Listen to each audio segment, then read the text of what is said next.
Bueno, hola, buenos días. El día de hoy vamos a presentar la sesión general del mes de septiembre con el tema de innovaciones en el manejo de aniridia. Eh, la doctora Daniela Sánchez con mis compañeros Ricardo Benavides y Mario Gangoiti y nuestros tutores, la doctora Mónica Dit Rosas Joya y el doctor Víctor Manuel Villar Calvo. Para comenzar un poquito de introducción con anatomía del iris. El iris, bueno, sabemos que es un diafragma que nos va a ayudar a regular la entrada de la luz al ojo para tener imágenes más nítidas. Esta es una membrana conjuntivo músculo vascular que es en su mayoría conjuntival, lo que le va a dar una mayor elasticidad y mayor amplitud, o sea, mayor movilidad. Va a tener principalmente una zona pupilar, un collarete y una zona ciliar. El collarete va a ser la parte más gruesa, que es un grosor aproximado de 0.3 milímetros, y se va a ir adelgazando hacia la zona pupilar y hacia la periferia. El iris, bueno, también va a dividir va a estar ubicado en el segmento anterior, va a dividirlo en cámara anterior y posterior, y pues va a formar la pupila. Y sabemos que también forma parte de la uvea junto con la coroides y el cuerpo ciliar. Bueno, dentro de las capas del iris vamos a encontrar tres principalmente: el epitelio posterior, el estroma y el epitelio anterior o endotelio, y una zona muscular que va a estar dentro del estroma. En la capa posterior va a tener una capa anterior del epitelio. Esta va a ser una superficie lisa pegada a la parte posterior, y una capa posterior del epitelio que va a ser una zona con epitelio pigmentario. En la zona muscular, pues se van a encontrar el esfínter de la pupila y el dilatador del iris. El esfínter de la pupila sabemos que es el que nos va a ayudar a contraer la pupila, a hacer la miosis, y va a estar conformado como anularmente. Y el dilatador del iris, este va a estar en forma radial y nos va a ayudar a dilatar el iris, como su nombre lo dice. Y bueno, el estroma, este va a ser el 90% del grosor del iris y va a estar cargado de vasos sanguíneos. Aquí es donde se va a encontrar el pigmento que es lo que le va a dar el color a cada iris, a cada ojo, junto con tejido fibrovascular y como la textura de cada iris de cada persona. Después vamos a tener el endotelio o epitelio anterior, que pues va a tener una mayor densidad de fibroblastos, melanocitos y colágeno. Bueno, dentro de la vascularización del iris, la irrigación va a ser principalmente por arterias ciliares posteriores largas y arterias ciliares anteriores. Estas después se van a anastomosar y van a formar el círculo arterial mayor y el círculo arterial menor, y vasos radiales que van a llegar hasta el borde pupilar. Y el drenaje venoso va a ser por las venas vorticosas. Bueno, tenemos la inervación del iris, que es principalmente parasimpática o simpática. La inervación parasimpática es la que nos va a ayudar a la miosis. Este va a tener un origen en el núcleo de Edinger-Westphal, ubicado en el mesencéfalo, que va a ser el centro parasimpático del nervio del tercer par, perdón. Y las fibras después van a viajar hacia el ganglio ocilar, donde van a hacer sinapsis y ya van a inervar el músculo como tal y van a hacer la miosis. Y también van a alcanzar al músculo ciliar, que va a controlar la acomodación. En la inervación simpática, esta va a ser la midriasis, va a tener un origen en el núcleo cilioespinal de Buch, que va a estar ubicado en la médula espinal de C8 a T1 o T2 aproximadamente, y va a inervar el músculo dilatador, provocando la midriasis con las fibras preganglionares que van a ascender hacia cadena simpática del ganglio cervical superior y estas viajan junto con la carótida interna. También tiene una inervación sensitiva, esta por el nervio nasociliar, que va a ser rama de la rama oftálmica del trigémino y va a proporcionar sensibilidad al iris y a estructuras adyacentes. Bueno, un poquito de embriología. El desarrollo del iris va a comenzar tras el cierre de la fisura embrionaria y va a finalizar a las 6 semanas de gestación. El epitelio pigmentario va a tener un origen del neuroectodermo. Los músculos dilatadores y el esfínter van a tener un origen mesenquimal. Y bueno, la membrana pupilar y el estroma, que también son de origen mesenquimal, van a surgir de la tercera oleada de células migratorias y durante el segundo mes van a formar una fina capa que después va a involucionar para formar la pupila.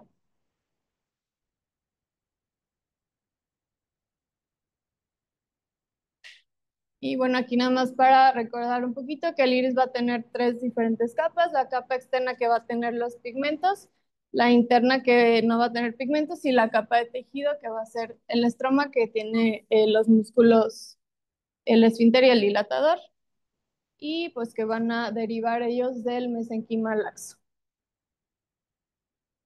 Bueno, ¿qué es la aniridia? Esta es una anomalía genética congénita rara que se va a caracterizar por la ausencia parcial o total del iris. Es un subdesarrollo o ausencia del iris, aunque se menciona que es, la mayor parte de las veces queda algún remanente, entonces no es como una ausencia total. Esta va a ser identificada en la infancia, generalmente porque pues los papás ven como tal la ausencia del iris o notan como pupilas muy grandes o tienen algún nistagmus. Esta pues puede amenazar la visión, también pueden tener mucha fotofobia y es principalmente por una mutación autosómica dominante o una de lesión del gen PAX6. Y pues en la epidemiología no hay mucha información, pero se menciona en la mayoría de las bibliografías que es una incidencia de 1 en 40,000 a 100,000 personas y que no tiene una predilección por sexo. Va a continuar mi compañero.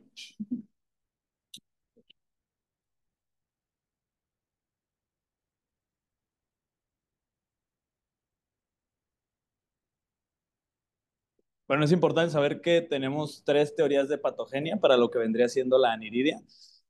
Una de las teorías, que es de las más importantes, es la teoría de lo que es el ectodermo, derivada de ahí más bien, que esto va a ser por una falla en el desarrollo de lo que es el borde de la vesícula óptica y se comenta que es alrededor de la semana entre la 12 y la 14.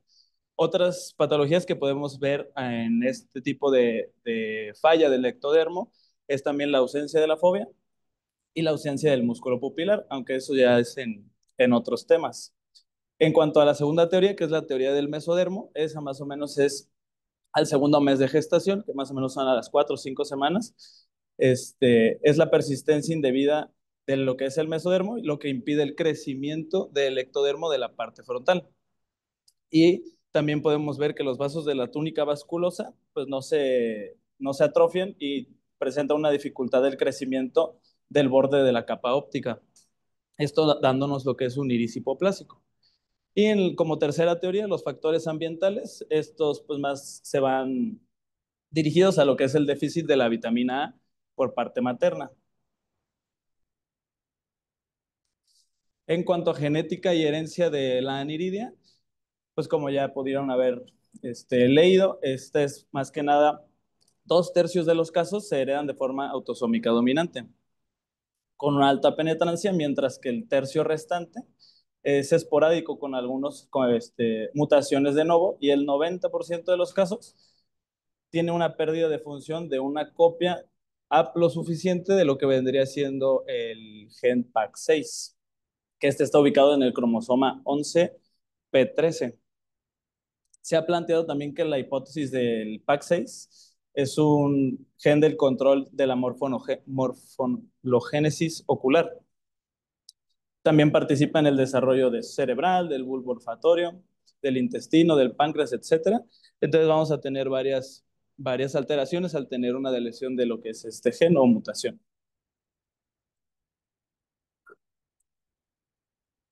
Como diagnóstico de la aniridia, casi la mayoría de las veces es de una detección temprana, esto debido a que los papás nos traen al paciente, en su mayoría recién nacidos, por notarle nistagmus, fotofobia, y el propio padre nota que hay ausencia del iris o que su pupila es muy grande y dilatada. Ellos así nos lo mencionan, cuando en realidad pues, es que no existe un, un iris como tal.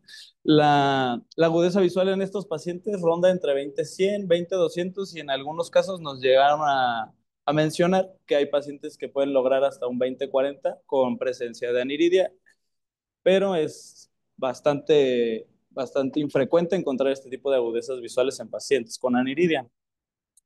Es variable en cuanto a severidad y simetría. La mayoría del 20% de estos pacientes tienen un antecedente de algún familiar directo con este mismo padecimiento.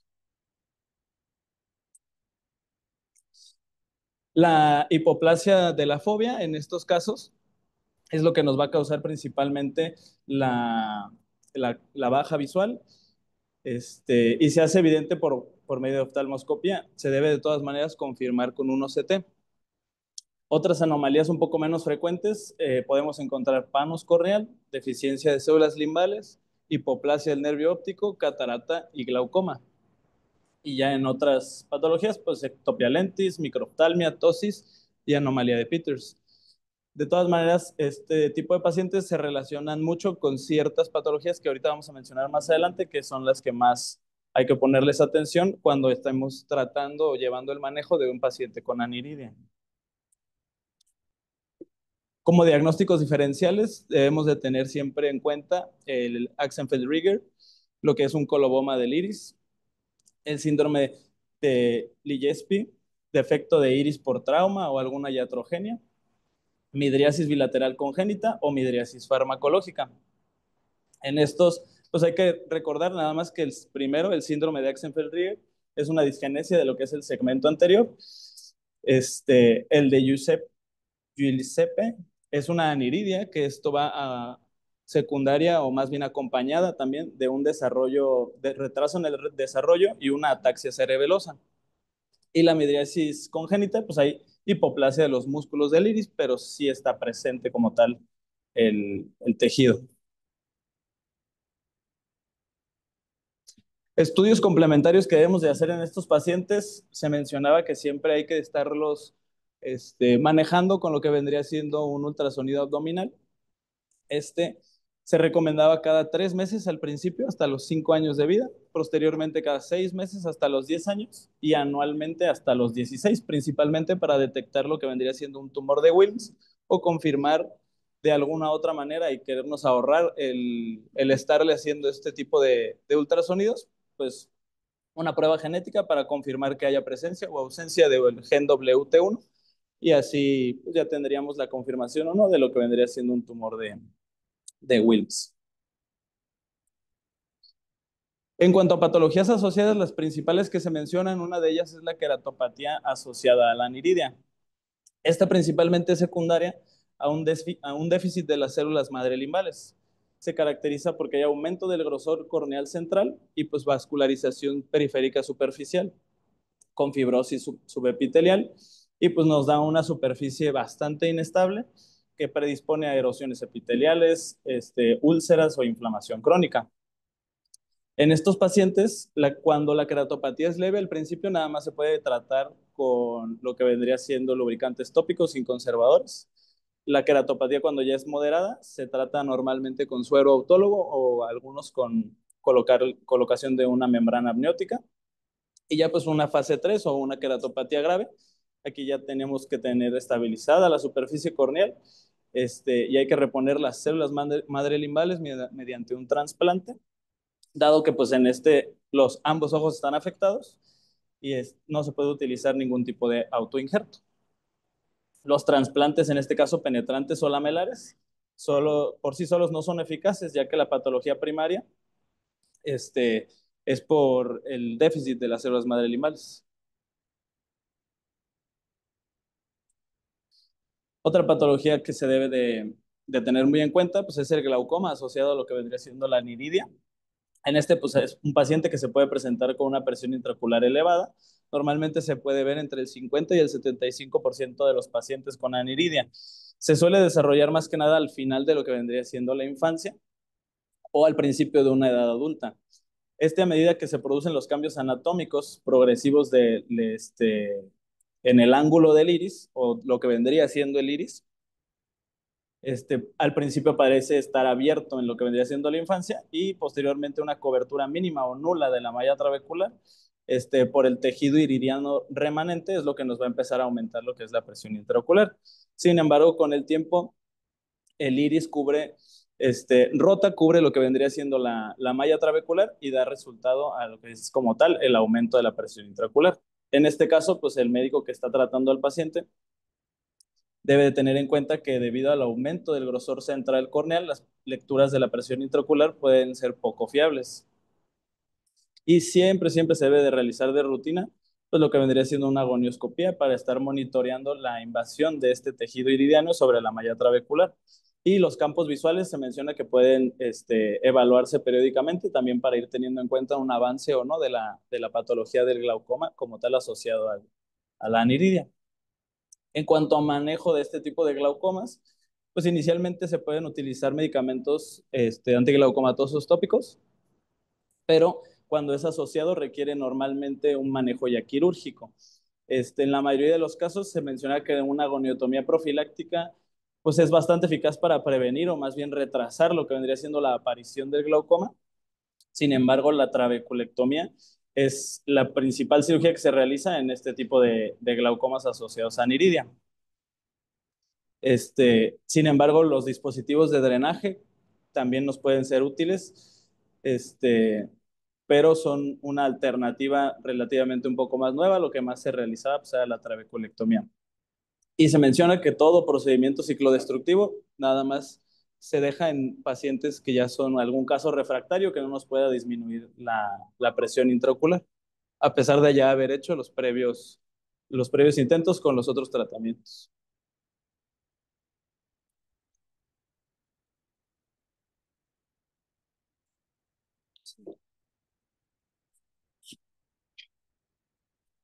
Muy bien, continuando con el tema, yo les voy a platicar sobre las nuevas implementaciones o innovaciones que se está aplicando hoy en día para aniridia. Mediante artículos médicos, vamos, que son tres, que puse tres, les voy a platicar a continuación. Vamos a empezar con la primera innovación que se está implementando. Tiene como título Nuevos Horizontes en el manejo de aniridia, ya con una perspectiva tanto clínica y avance terapéutico. En este fue publicado en el año 2023. Este es un artículo como una versión narrativa en el cual se recopiló y se analizó ciertas informaciones con el objetivo de sintetizar sobre avances de diagnóstico y de tratamiento para la aniridia congénita. Aquí puse dos tipos de terapias. En estas terapias de muy nueva generación que el artículo describe, busca ir un poco más allá de lo quirúrgico y entrar en el terreno de la medicina molecular.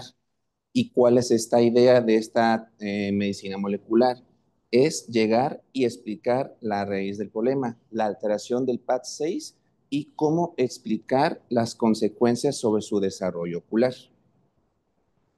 Empezando con la primera terapia que se está implementando, terapia génica. En este va a ser mediante la administración del virus adenosociado o AAV. ¿Qué es este virus? ¿En qué consiste? Consiste en introducir material genético dentro de las células específicas del ojo.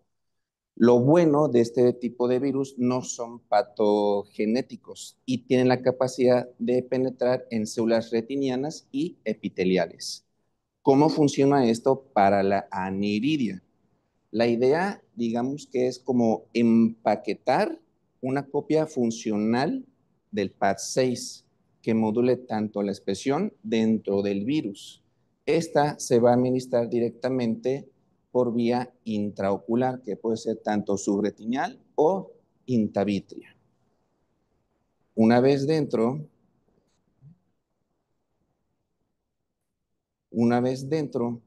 los vectores del virus van a ayudar a liberar material genético, en el cual ésta se va a poder introducir dentro de las células de una manera bastante estable, y esto es lo que va a hacer o ayudar que produzcan la proteína del PAD6 faltante dentro de las células del ojo. Uno de los resultados de esta terapia que ya está registrado en pacientes es de que mejora la arquitectura corneal y retiniana, o sea, que previene tanto parcialmente la queratopatía asociada a la aniridia y la hipoplasia foveal. Para la segunda, in vivo gene silencing therapy, o en español, terapia de silenciamiento de gen in vivo, esta va a usar una herramienta genética específica que se llama el CRISPR o CRISPR con Cas9. Estas van a funcionar, digamos, como unas tijeras moleculares que van a permitir cortar y modificar secciones del ADN bastante específico. ¿Y en qué consiste este CRISPR? Va a tener un origen de mecanismo natural de defensa tanto contra bacterias y contra virus. Al hacer esto, hace que en su genoma guarde un archivo como un archivo de memoria del virus anterior. Y cuando este virus o esta patología regresa, el CRISPR tiene la capacidad de producir la proteína que es el Cas9. Y entre los dos va a hacer que haga una secuencia de reparación dentro del genoma del ADN. Ahora, ¿cómo funciona esto para la aniridia? El resultado ya esperado en este tipo de terapias es que en el gen de PAD6, ayudado con el CRISPR, tenga la capacidad de volver a producir la proteína funcional. ¿Cómo? Editando directamente el genoma del ADN del PAD6 dentro de la mutación ya defectuosa. Resumiendo, un cuadro comparativo entre las dos terapias, del entre objetivo y mecanismo que ya lo expliqué anteriormente, pero en el estado actual que está ahorita en estos dos estudios, el virus de la terapia génica de adenovirus ya hay éxitos en pacientes, pero el del CRISPR aún está en estudios, aún en animales de laboratorio. Pero para el caso de Niridia, no más quiero comentar aquí. El medicamento Luxturna ya es un medicamento que ya se está implementando desde tiempo antes. Esta fue la terapia génica eh, que se aprobó primeramente ya en los años 2017 mediante la FDA y la EMA en el 2018, tanto para tratar enfermedades hereditarias del ojo. Este va a utilizar un vector diferente.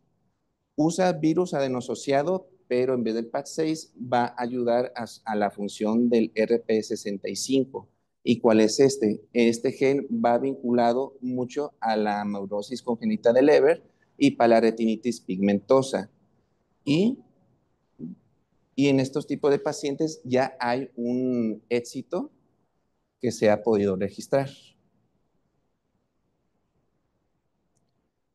Para el segundo artículo, en este que igualmente se realizó en el 2023, este es un estudio experimental que se realizó en pacientes pediátricos entre 6 a 10 años de edad, ya con diagnóstico confirmado de aniridia, ya con genotipos confirmados.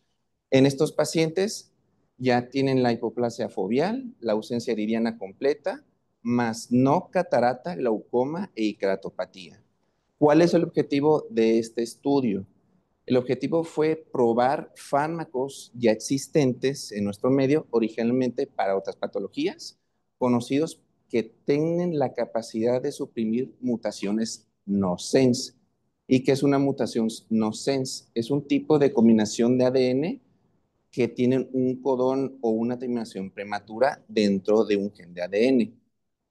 La investigación va a usar modelos celulares de células madre pluripotenciales inducidas o iPSC de las mismas células del propio paciente en un laboratorio in vitro. Y estas ayudan o permiten a recrear el tejido ocular afectado dentro de un laboratorio.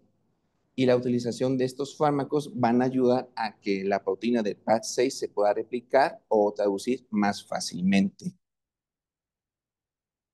¿Y cuáles son estos medicamentos que se están investigando actualmente? Ya que este estudio prácticamente está en estudios preclínicos. Los dos que resultaron más prometedores, el primero es el Alexanox, que fue aprobado como un antiinflamatorio y un antialérgico. Y el segundo, el Ataluren, que se utiliza para la distrofia muscular de Duchenne. Se investigaron también otros dos, gentamicina y negamicina, pero al final fueron descartados por alta toxicidad en los pacientes. Pero el más prometedor fue el Amiglanox, que fue el más prometedor para aumentar los niveles de PAD6. Y como hallazgo principal, ayudaron a restaurar de forma parcial, más no completa, la función del PAD6. Se concluye que para este estudio, en un futuro, este tipo de estrategias o tipo de terapias puedan ser una opción viable de tratamiento para poder tratar la aniridia o para otros tipos de mutaciones no sens que incluyen en estos pacientes. Ahora, como último artículo científico, vamos a realizar una revisión sistemática sobre la literatura sobre el uso de implantes de iridia artificial en los casos de aniridia. En este artículo se describen tipos, técnicas de implantación quirúrgica, sus resultados clínicos tanto funcional y estética y sus posibles complicaciones. ¿Cuáles son los tipos de implantes que se están implementando ahora? Se distinguen desde implantes de colores hasta implantes flexibles de material de silicón y de poliometilmetacrilato, todos diseñados para las necesidades específicas del paciente. Se describen tres. El primero, que se llama el Iris Lens Diaphragm, o en español, diafragma iris lente o ILD. El segundo, dispositivo protésico de iris basado en anillo de tensión o CTR. Y el tercero, un iris artificial customizado o personalizado de color. ¿Cuáles son sus ventajas y desventajas a la aplicación de este tipo de lentes? Vamos a iniciar con el primero, el ILD, que son las más utilizadas y descritas con mayor frecuencia. Este tipo de lentes se utiliza mucho en conjunto para tratar tanto la faquia y para cirugía de catarata. Puedes hacer una cirugía de catarata y implementar este tipo de implante. La única desventaja que tiene este tipo de implante o ILD es que van a necesitar una incisión corneal bastante grande, superando más de los 10 milímetros. Y al hacer una incisión bastante grande, su colocación suele ser bastante difícil y podemos hacer una ruptura de cápsula. En el segundo, en el CTR, el de anillo de tensión capsular, tiene una ventaja. Estos van a necesitar una incisión corneal pequeña que puede variar entre 3 o a 6 milímetros. Igual, su única desventaja es como hacer un implante, bastante rígido y frágil, puede ser susceptible a fracturas y hacer una ruptura capsular o lastimar los bordes y causar cierre de ángulo. Y el tercero, el iris artificial customizado. Más que nada, su principal ventaja ocupa una incisión un poco más pequeña y para el paciente puede ser más satisfactorio porque puede ser del color que él quisiera. Ahora, para las indicaciones, necesitamos hacer un pequeño énfasis porque si nosotros tenemos un buen soporte capsular, va a ser un poco más sencillo la aplicación de estos implantes, pero si no tenemos un buen soporte que haya pasado alguna complicación como una ruptura capsular o debilidad capsular, este tipo de implantes va a tener que ser implantado y colocado mediante una sutura transescleral.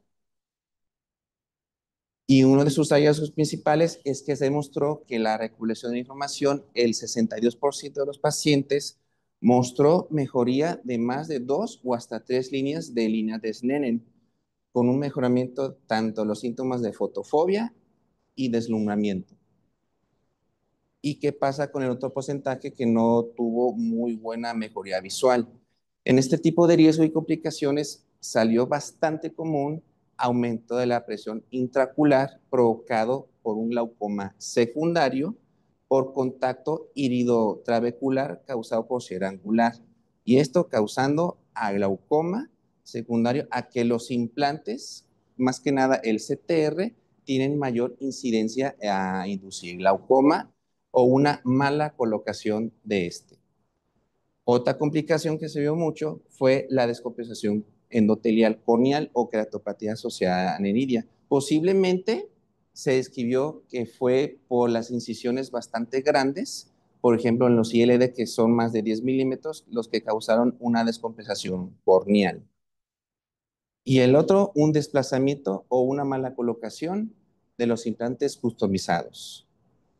Se concluye en este tipo de estudios, esto es un avance significativo, este no es un estudio nuevo, esto es una práctica que ya ha estado implementándose desde mucho tiempo antes, pero conforme van pasando los años han hecho de mejor calidad, mejor material y de distintos tamaños para las necesidades del paciente. Por ejemplo, les quiero poner un video mostrando un ejemplo sobre su colocación. Déjenme ver si puedo ver. Ya por cuestiones de tiempo, lo voy a adelantar un poquitito.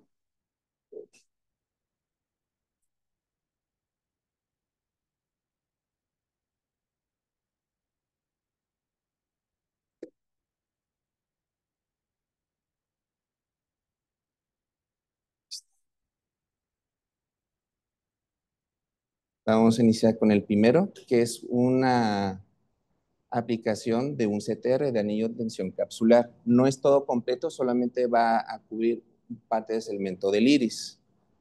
Hay que tener cuidado en su colocación, como vuelvo a reiterar, como es un implante rígido, hay que tener mucho cuidado en su implementación para no lastimar, causar hemorragia en los bordes, que quede bien colocado para evitar un cierre angular. Vuelvo a reiterar, lo bueno de este tipo de implantes, se necesita una incisión corneal pequeña.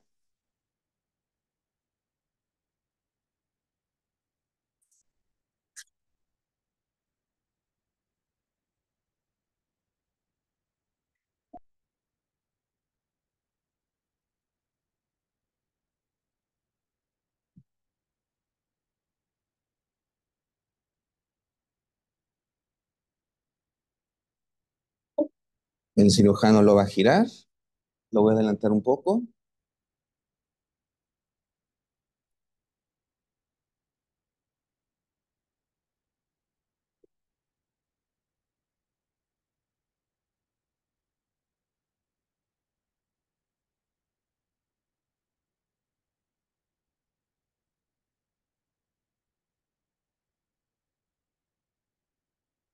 Y finalmente quedando en su sitio.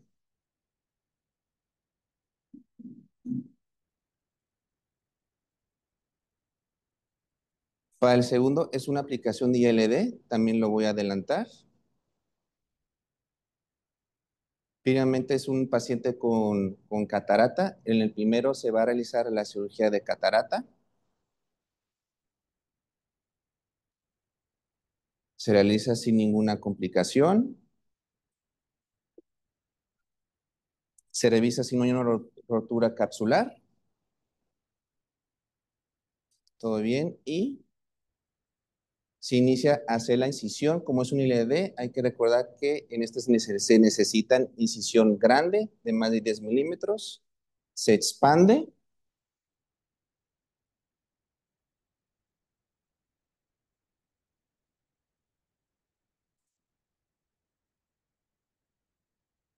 Y se coloca el implante.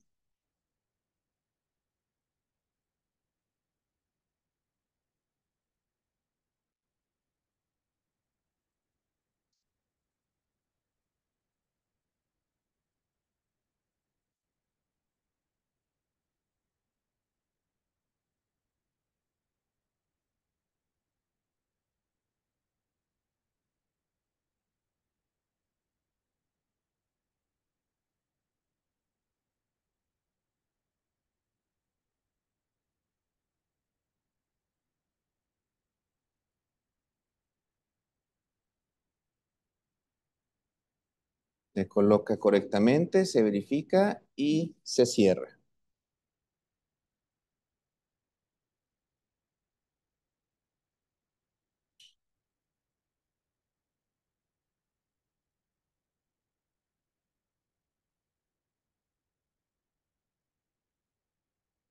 Muy bien, continuando.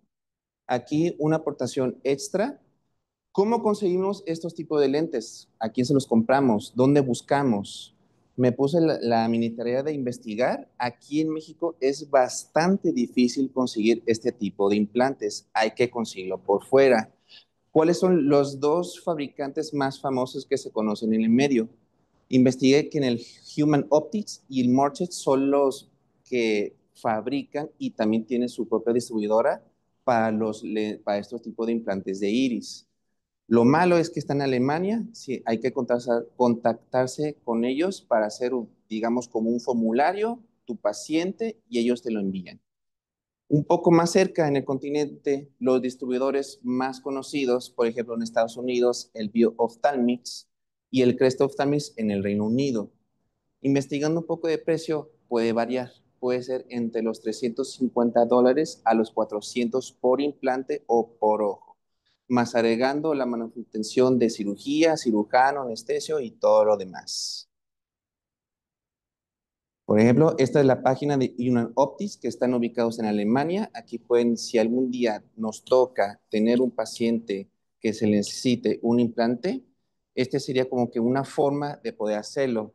Ponerle en Patients y hacer un formulario del tipo de lente que vas a ocupar. Lo interesante de esto es de que pues ellos, los Human Optics, están bastante relacionados pues en el medio oftalmológico y en los congresos. Por ejemplo, acaban de ir al congreso de Copenhague del ESCARS, que acaba de ser ahorita en septiembre. Ahora, para finalizar ya la sesión, tenemos dos casos clínicos.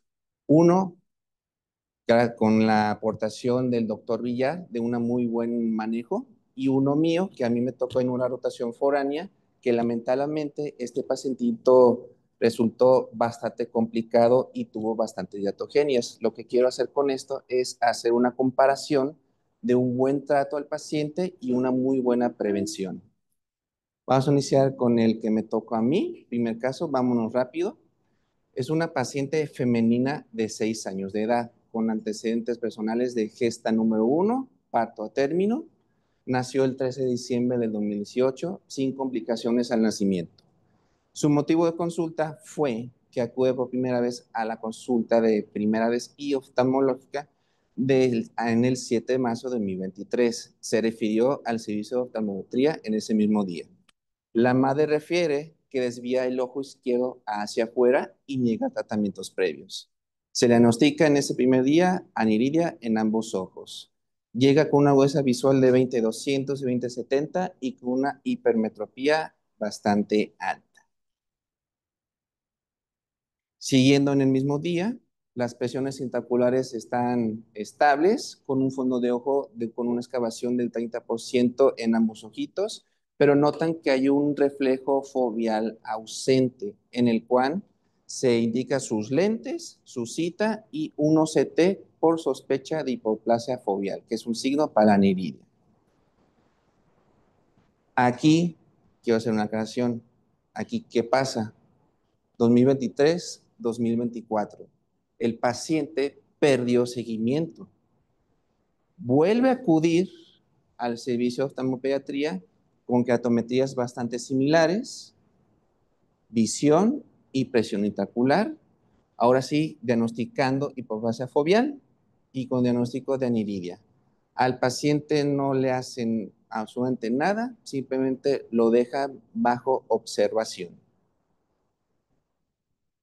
Este es su OCT, evidenciando la hipoplasia foveal en ambos ojitos. 15 de abril del 2025, presente año. El paciente volvió a perder seguimiento de todo un año. Ahora vuelve. Anteriormente se le indicó un ultrasonido renal para descartar tumor de Wilms, sin alteraciones. mismo autorrefractor con misma hipermetropía, pero acá ya hay un aumento de la presión en el ojo izquierdo y un poquita pérdida de visión en el ojo izquierdo. Y en el fondo de ojo ya tenemos excavaciones sospechosas del 60% en ambos ojitos, aún el anillo neuroretiniano conservado y su hipoplasia foveal. Aquí los médicos recetaron dorso y timo cada 12 horas, más que nada en el ojo izquierdo, y seguimiento y observación. Y se eh, pone interconsulta para el servicio de glaucoma, para fotoclínica, OCT, macular y nervio óptico. Este es su OCT, un poco mal tomado porque el paciente fue un poco cooperador, pero que ya se vencía ya un daño morfológico en el ojo izquierdo. En el ojo derecho ya está en foco amarillo, pero ya en el ojo izquierdo ya tenemos un problema de glaucoma. Fotoclínica y un nuevo OCT, manteniendo toda la hipoplasia foveal y en los nervios ópticos ya bastante pálidos con excavaciones que ya superan el 60%. Resumiendo un poquito los días, porque ahora sí, el paciente acude a sus consultas de control para una nueva toma de presión y valoración general. Del 29 al 10 de junio podemos observar que en las visiones se mantiene igual. Solamente el 10 de junio hay una pequeña mejoría del ojo izquierdo, pero en las presiones se mantiene un poco arriba de lo normal, pero manteniendo su tratamiento. Ahora, para los dos ojos, se implementó la dorso y timolol, junto agregando el atanopros, llegando a una presión óptima de 13 el día 10 de junio, pero el 10 de junio sugieren realizar una exploración bajo anestesia y valorar si se puede realizar una trabeculotomía y trabeculectomía, en el cual se realiza una trabeculectomía de ambos ojos de forma preventiva el 30 de junio. Previo a la cirugía hay un aumento de la presión. Día postquirúrgico, tenemos presiones que están en hipotensión de 4,8, dejando esteroide para volver a subir la presión y su agudeza visual sigue manteniendo igual. El día 4 ya hay una pérdida más en el ojo izquierdo y vuelve a subir la presión del ojo izquierdo hasta 50. Se reduce la dosis solamente una vez al día del corticoide por su cirugía y cada 8 en el ojo derecho, que aún se mantiene hipotenso. Se vuelve a reiniciar la dosonalida con timolol. No se deja la tonopros, pero se deja acetazolamida nomás una vez al día. Se deja indicado realizar un ultrasonido ocular para sospechar o descartar un desprendimiento coroideo. Esta es su última consulta el día 22 de agosto, ya con una mejoría visual del ojo izquierdo y con una normalidad ya de la presión intraocular de ambos ojitos. Pero ya en el fondo de ojo podemos observar un progreso de la alteración morfológica del nervio óptico entre 70 y 80%. Ahora sí hay una disminución del anillo neuroretiniano. En este expediente quise sacar un poco más de imagen de los estudios, pero fue muy discordante las citas del paciente. Y ahorita está suspendida la dorsomolaridad y el timolol. La paciente tenía cita el 20 de septiembre, yo iba a poner su última consulta, pero lamentablemente la paciente no acudió a su consulta. Ahora, segundo caso, gracias a la aportación de nuestro querido doctor Villar para hacer la última comparación. Vámonos rápido. Paciente femenino de 2 meses de edad, antecedentes, producto de la tercera gesta, de término, cesárea, secundaria, desproporción cefalopélvica y peso al nacer 3 kilogramos. Su motivo de consulta, acude a los 2 meses de nacida, acude primera vez el 24 de febrero de 2009, porque los padres se percataron que tenía pupilas dilatadas, razón por la cual acude a su revisión. Diagnosticándose aniridia, el 22 de abril, el doctor decide hacer una exploración bajo anestesia, en el cual los ángulos están abiertos y se mantiene bajo observación, manejo conservador y su terapia de lentes. Resumiendo mucho, porque son 17 años de pura consulta, Lo más relevante, por ejemplo, desde el 24 de abril de 2009 al 9 de agosto de 2011, en sus refracciones, en su graduación, no hay como un cambio significativo. La paciente mantiene hipermetropías altas que superan más del 850 de ambos ojitos. Pero en el 9 de agosto de 2011, el doctor se percata, descubre que ya hay una endotropia acomodativa refractiva en el ojo derecho que tiene más de 20 dioptrías prismáticas, eh, modificando su tratamiento de lentes y manteniéndola en observación. Para el 22 de mayo de 2012, acude nuevamente a su consulta, ya con 3 años de edad la pacientita. Aquí ya podemos descubrir que en el ojo derecho están empezando a tener opacidades del cristalino, más que nada en la zona anterior. Sus refracciones se siguen sin alteración, sin modificaciones, y aquí ya hay las primeras presiones tomadas mediante Goldman estables. Y ya en las primeras agudezas visuales corregidas, la paciente tiene 20/50 en el ojo izquierdo y visión corregida 20/40. Nos vamos al 20 de abril de 2015. La pacientita está comenzando a tener mejoría de su endotropia acomodativa. Sus refracciones siguen manteniendo sin cambios, pero hay una mejoría de la visión mejor corregida de 20/40 a 20/25 lejana, 20/30, 20/25 cercana.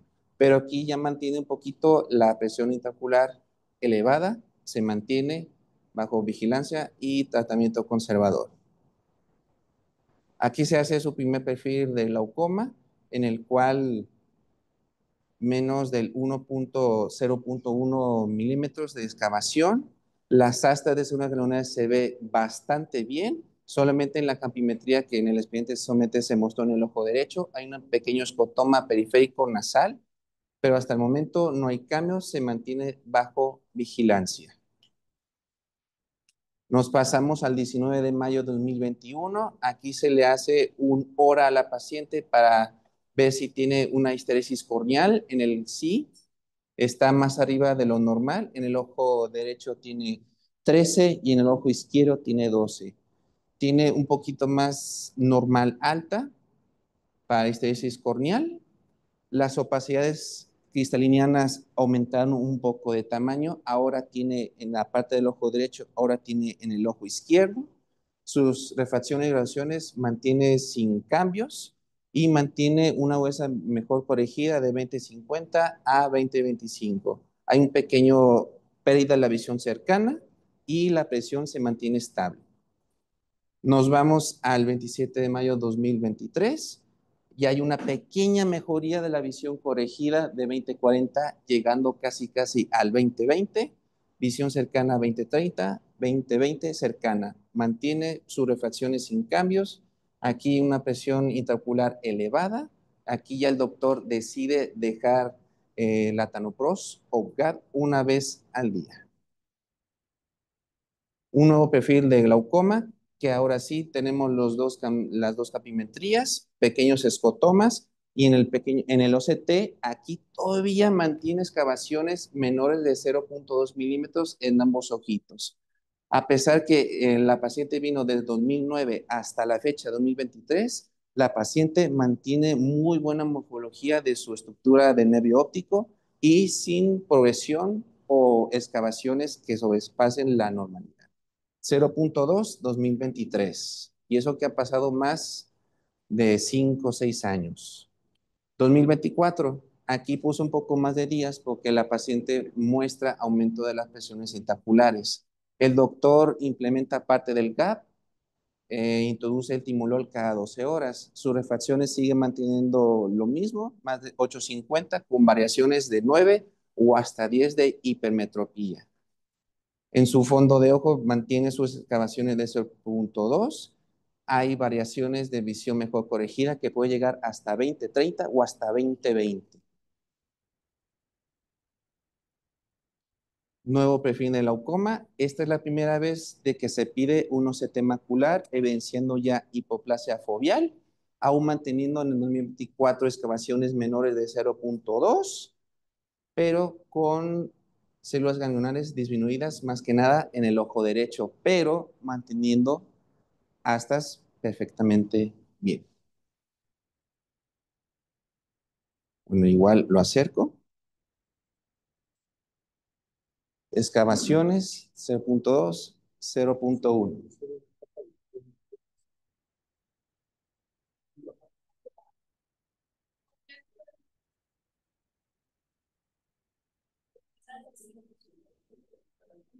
Uh-huh. 107 y 131.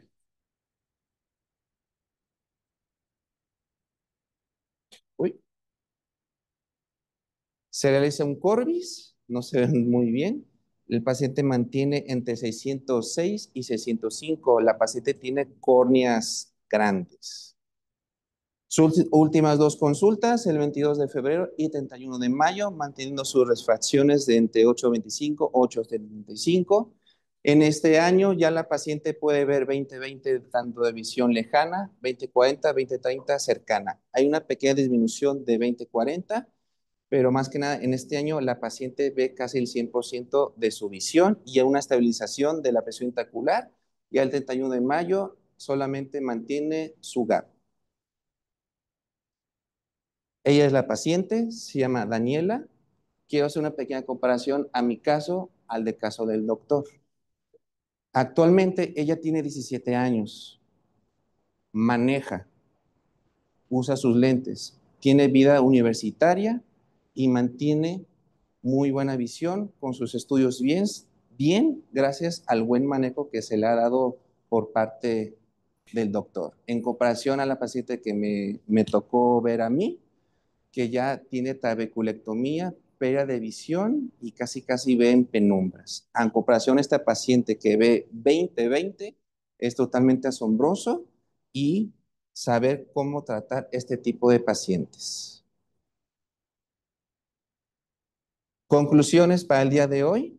Gran parte de la literatura actual sobre aniridia pues se centra más que nada en el aspecto genético y menos frecuente en su manejo tanto médico y tanto quirúrgico, debido a que la baja incidencia de aniridia dificulta la realización pues, de estudios. Actualmente no hay estudios que avalen 100% qué tratamiento es efectivo para estos pacientes.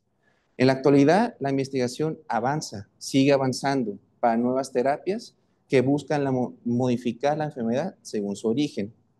Y estas innovaciones en el futuro van a representar un cambio de paradigma, pasando de tratar solamente las complicaciones a intentar restaurar la función genética y el desarrollo ocular normal de los pacientitos. Y con esto, pues, muchas gracias.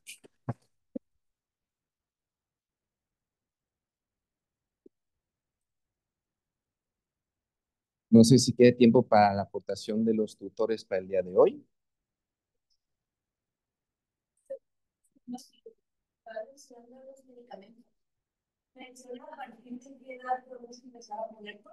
Mencionaba que eran pacientes entre los 6 a 10 años, puede ser menos, pero ese fue el rango que se eligió para estos tipos de pacientes, no menos de 6, sino entre 5 a 10 años.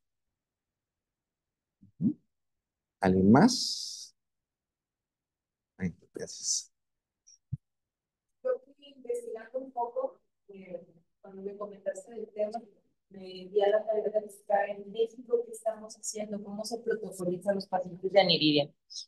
La realidad, pregunté en el INP, pregunté de los egresados de rehabilitación y no hay un protocolo como tal.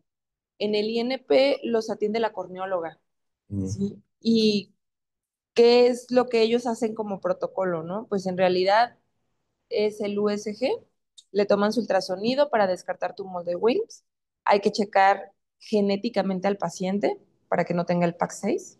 Entonces ellos de cajón mandan estos dos estudios en una primera valoración. Y lo demás es checar el segmento anterior, checar fondo de ojo. ¿Por qué? Porque pues, pueden tener cambios en córnea, cambios en cristalino y la hipoplasia foveolar, ¿no? En base a eso se va a dar el manejo del paciente y sobre todo el riesgo alto de desarrollar glaucoma. Entonces, de ahí que es importante como protocolizar a los pacientes.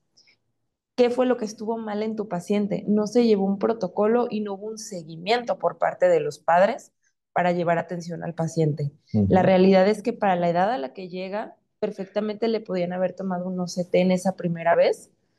No había necesidad de esperar a una exploración bajo anestesia tan tarde, ya hasta que se dieron cuenta que las excavaciones habían aumentado tanto de tamaño.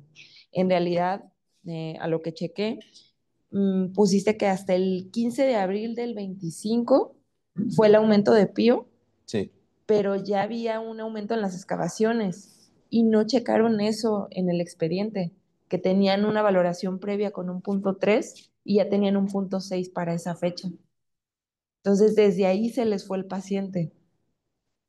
Entonces, no hubo un manejo desde un inicio para decir, ok, le voy pidiendo todos los estudios que deberían de ser, pero te digo, desgraciadamente no hay un protocolo que podamos tener en México para decir, sigo esta línea. Sabemos que el manejo de un paciente pediátrico no siempre es tan sencillo porque luego no cooperan.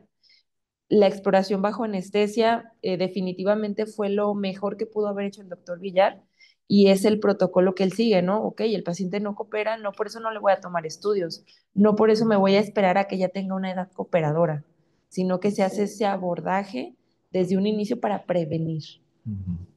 Y eso fue lo que falló en el paciente. También en la presenta. educación del paciente, porque es muy importante educar a los papás la importancia de seguir haciendo su seguimiento.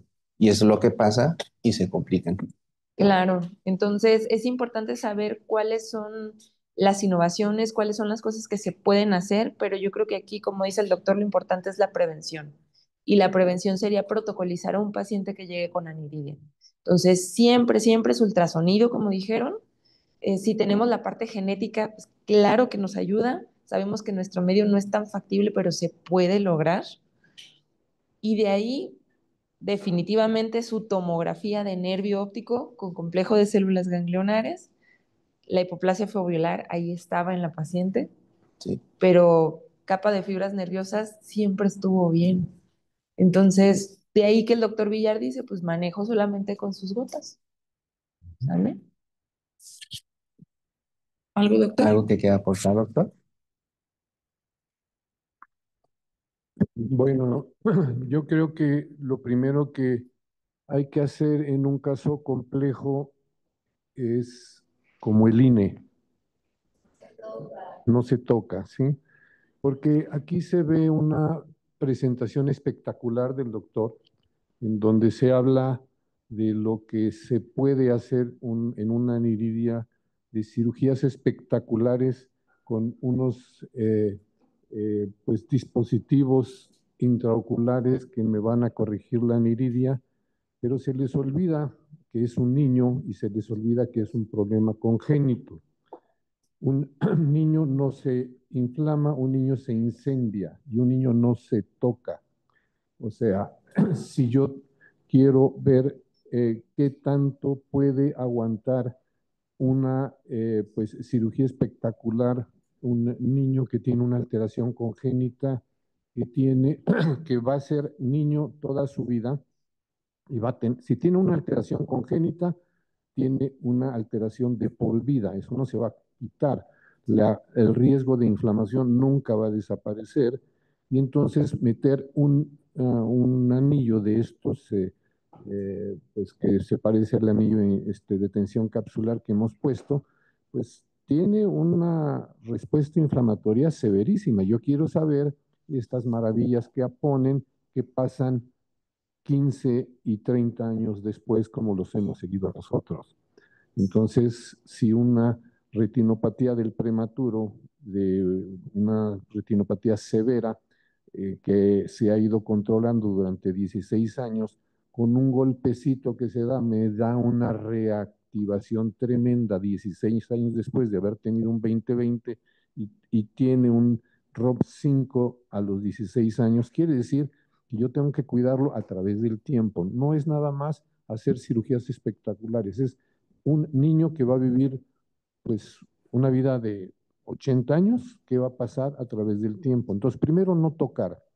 Segundo lugar, agotar todos los estudios que tenemos. Este paciente que nosotros seguimos desde los 2 meses de edad lo estuvimos viendo. ¿Cómo llegó esta paciente? Llegó una paciente que la habían desahuciado. Llega con una aniridia después de haber visto a una doctora que lo desahucia, le dice, papás, esta niña pues va a tener una visión pobre, casi es para que le hagan estudios de braille, vamos a hacer lo que se pueda, pero pues desde antemano les digo que esta niña pues no tiene remedio. Llega y yo le contesto, no sé si escuchaste lo que dijo el papá. Llega el papá y me dice, doctor, tengo este problema. Pues la reviso y le digo, bueno, pues usted me trae una niña con un problema de maestría y doctorado y se la voy a devolver con un problema de kinder. Eso se lo dije a los 2 años de edad. 17 años después tiene una visión de 20/20, no tiene ningún problema y lo que hemos hecho es cuidarla, de tocarla lo menos posible habido y por haber, ¿sí? Y ver si realmente esa hipertensión ocular es verdadera o es falsa. A esta niña lo primero que hacemos es medirle el espesor corneal. Tiene espesores corneales gigantemente amplios. Tiene, ¿cuánto fue? 680, 603, ¿no sé? 605. ¿Cuánto? 603 de ojo derecho y 605 del ojo izquierdo. O sea, tiene una córnea muy gruesa que si yo hago la medición de la presión intraocular modificada, pues me tiene que hacer una apreciación que la hipertensión no es real, sino que está incrementada por el espesor corneal. El nervio óptico lo voy a vigilar y mientras el nervio óptico no me aumente, la capa de fibras nerviosas no me aumente, yo no lo toco, no voy a tocarlo. Es que le molesta la luz a esta niña, no le molesta la luz para nada y maneja perfectamente bien. Es que tiene hipoplasia macular, pues tiene su hipoplasia, pero tiene 20/20 y hagan lo que digan, sepan lo que encuentren. Tenemos que hacer el criterio pediátrico primero y no tocar. Si yo empiezo a tocar, empiezo a hacer iatrogenia tras iatrogenia tras iatrogenia. Lo que nosotros hemos visto en los niños es el síndrome de maltrato. El maltrato es que un niño lo adultizan, quieren hacer cirugías espectaculares y pues no tienen en cuenta criterios pediátricos, que el respeto a los niños es lo primero que tenemos que hacer y estudiarlo con una profundidad y una constancia, con un apego que nunca en 17 años hemos soltado a esta niña y vean el resultado. Y esto es lo que sucede en todas las aniridias. Pues sí, vamos a tener casos difíciles y vamos a tener casos que no sean tan sencillos, pero volvemos a insistir que si nosotros hacemos un tratamiento gentil en un niño, los resultados son tremendamente diferentes del caso que nos muestra difícil el doctor Gangoiti. Sería todo, pues muchísimas gracias.